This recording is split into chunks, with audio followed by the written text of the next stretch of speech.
ومن أعرض عن ذكري فإن له معيشة ضنكا ونحشره يوم القيامة أعمى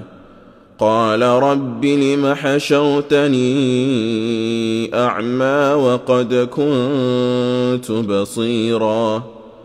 قال كذلك أتتك آياتنا فنسيتها وكذلك اليوم تنسى وكذلك نجزي من أسرف ولم يؤمن بآيات ربه ولعذاب الآخرة أشد وأبقى